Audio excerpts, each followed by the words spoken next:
Israel எல்லைக்குள் புகுந்து தாக்குதல் நடத்தியதால் ஹமாஸ் அமைப்பினருக்கு எதிராக இஸ்ரேல் போர் பிரகடனம் செய்து காசா மீது தாக்குதல் நடத்தி வருகிறது.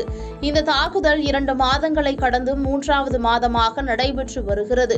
இந்நிலையில் ஐநா சபையில் 153 நாடுகள் போர் நிறுத்தத்திற்கு ஆதரவு தெரிவித்து வாக்களித்துள்ளனர்.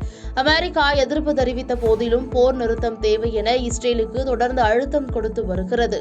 இந்நிலையில் சர்வதேச நாடுகள் ஆதரவோடு அல்லது ஆதரவு இல்லாவிட்டாலும் போர் தொடரும் என இஸ்ரேல் வெளியுறவுத்துறை அமைச்சர் எலி கோஹன் தெரிவித்துள்ளார். மேலும் தற்போதைய நிலையில் போர் நிறுத்தம் ஹமாஸ் பயங்கரவாத அமைப்பினருக்கு பரிசு போன்று அமைந்துவிடும் எனவும் தெரிவித்துள்ளார்.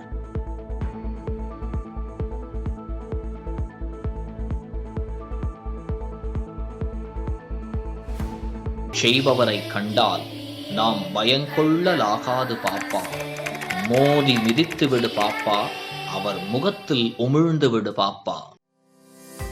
அண்மை செய்திகளை உடனுக்குடன் தெரிந்து கொள்ள இணைந்திருங்கள் இயம்நாடு தொலைக்காட்சியுடன்.